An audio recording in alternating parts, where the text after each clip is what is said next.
Hello everyone, welcome back to my YouTube channel. My name is Faria Sheikh. तो आज मैं आपको बताऊंगी कि जीएसटी R1 किस तरह से फाइल करते हैं।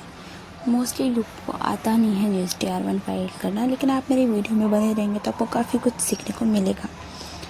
तो ये देखिए, मैंने यूज़र नेम पासवर्ड डाल दिया है और लॉगिन करेंगे तो नो रिमाइंडर में लेटर, फिर उसके बाद रिटर्न डैशबोर्ड और कंटिन्यू डैशबोर्ड दिखेगा। तो हम कंटिन्यू डैशबोर्ड पे जाएंगे तो यहाँ हमें आईटीसी दिखेगा कि हमारा आईटीसी कितना है। तो डैशबोर्ड पे आप देख सकते हैं कि हमारे पास 0 आईटीसी है और हमारा सेल भी हुआ है, वो भी दिखाती हूँ मैं आपको। यहाँ अपना फाइनेंशियल ईयर चूज़ करूँगी 25-26, क्योंकि मेरा वही चालू है। अभी मार्च का मैं फाइल कर रही हूँ, इसलिए मैं 25-26 दिखा रही हूँ आपको। R1 की डेट 11 तारीख दिख रही है। वहाँ R1 में जाएंगे, यहाँ 3 बिल डाले हुए हैं मैंने, आप देख सकते हैं, दिख रहे हैं 3 बिल। यहाँ B2C लार्ज आता है, क्रेडिट नोट वगैरह डाल सकते हैं यहाँ। और यहाँ B2C जिसका जीएसटी नंबर नहीं होता है उनका बिल B2C में आता है। यहाँ सब तरीके की बिल हमें डालना पड़ता है, वो कंपलसरी ही होता है अगर सेल हुआ है हमारे बिज़नेस में। तो आप जाएंगे अंदर, B2B के बिल मैंने डाले हैं जिनका सामने वाले का भी जीएसटी नंबर है और हमारा भी जीएसटी नंबर है। तो पहले तो हम देख सकते हैं यहाँ 3 बिल डाले हैं मैंने, एक पार्टी के 2 हैं और दूसरी पार्टी का 1 ही बिल है। आप जो भी इनवॉइस हमने सामने वाली पार्टी को दी है वो डिटेल प्रॉपरली हमें फिलअप करनी होती है कॉलम में। तो यहाँ देख सकते हैं इनवॉइस नंबर डाला गया है, इनवॉइस नंबर और डेट, ये सारी डिटेल्स हमें ऑलरेडी इनवॉइस पे मिल जाती है जो हम सामने वाली पार्टी को देते हैं। तो ये सीक्वेंस वाइज इनवॉइस नंबर हमें डालना पड़ता है, जैसे जैसे सेल हो रहा है वैसे वैसे इनवॉइस नंबर डालना पड़ता है। और सारे बिल हमें हमारे क्लाइंट्स के पास से ही मिलते हैं, हम खुद से बिल नहीं बना सकते। अगर आप अकाउंटेंट हो तो बना सकते हो, बट मोस्टली तो मुझे तो क्लाइंट के पास से ही बिल मिलते हैं। उसके बाद यहाँ इनवॉइस वैल्यू डालनी पड़ती है जो टोटल आती है विथ जीएसटी और टैक्सेबल वैल्यू, और डेट डाली गई है। यहाँ पे मैं स्क्रॉल डाउन करके आपको दिखाऊंगी कि हमने टैक्सेबल वैल्यू, सीजीएसटी, एसजीएसटी डाली।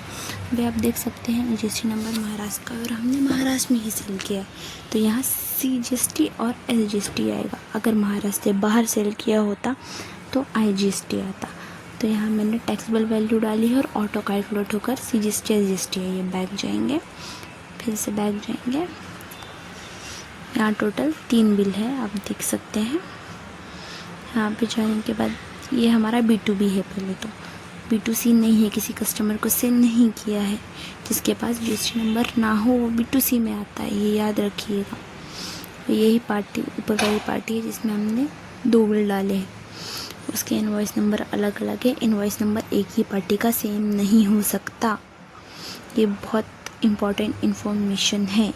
अगर सेम होगा तो हमारा बिल जाएगा ही नहीं, वहाँ ऑलरेडी एरर आ जाएगा कि आपकी पार्टी का ऑलरेडी ये इनवॉइस नंबर का बिल आप ऑलरेडी R1 में डाल चुके हो। बैक जाएंगे, फिर से एक बार बैक जाएंगे। यहाँ आप HSN और डॉक्यूमेंट इशू देख रहे हैं, वहाँ मैंने B2B के बिल डाले हैं। ये दोनों कॉलम कंपलसरी होते हैं, पहले ये कॉलम कंपलसरी नहीं थे। यहाँ मैंने डॉक्यूमेंट इशू में इनवॉइस नंबर डाले हैं जितने बिल थे। सेव कर लेंगे, टोटल 3 थे, 3 डाले हैं। बैक जाएंगे, HSN मैंने एक ही डाला है तीनों बिल का मिला के। HSN सेम होना चाहिए आपके सेल से, इसलिए आपको पहले एक्सेल में वर्किंग करनी पड़ेगी। मैं आपको मेरी वर्किंग भी दिखाऊंगी नेक्स्ट वीडियो में कि किस तरह से मैं वर्किंग करती हूँ अपने R1 और 3B की। बहुत सिंपल वर्किंग है, थोड़ा वीडियो होगा, आपको बस देख लेना, ओके। देन यहाँ पे देख सकते हैं मैंने HSN डाला है as per cell. Then view summary करेंगे। आप स्क्रॉल डाउन करने के बाद आप देख सकते हैं यहाँ पूरी इन्फॉर्मेशन दिख रही है जिसका भी हम R1 फाइल कर रहे हैं, जीएसटी नंबर, ट्रेड नेम, सब कुछ हमें यहाँ दिख रहा है। देन जनरेट समरी करेंगे, refresh, scroll down, proceed to file. यहाँ हमें सारी इन्फॉर्मेशन मिल जाएगी जो भी हमने HSN में डाला है, जो टैक्सेबल में डाली गई है, सिर्फ डॉक्यूमेंट इशू को छोड़ के वो हमें यहाँ नहीं दिखेगा। तो यहाँ पे आप देख सकते हैं क्रेडिट नोट डालेंगे तो वो यहाँ शो हो जाएगा। जो अमेंडमेंट होगी वो भी अमाउंट हमें यहाँ शो होगी।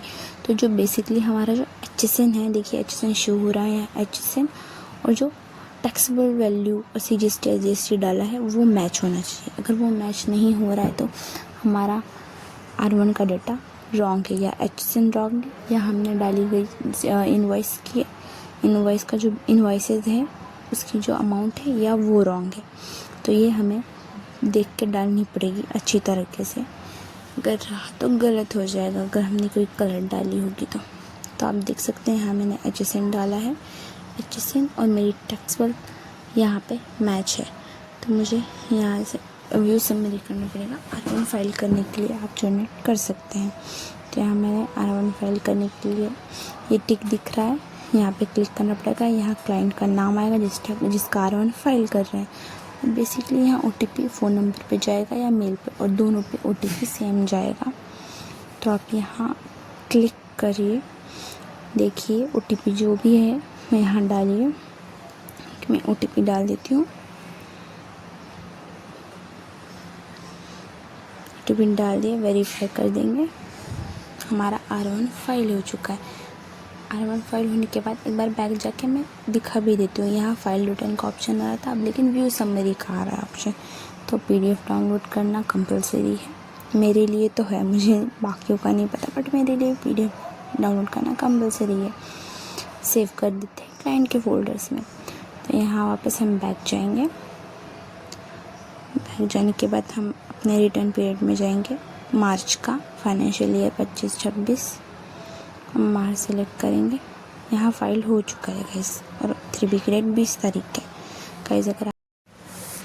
गाइस अगर आपको मेरे वीडियो पसंद आए तो लाइक करें, शेयर करें, सब्सक्राइब करें। Thank you so much to watch my video.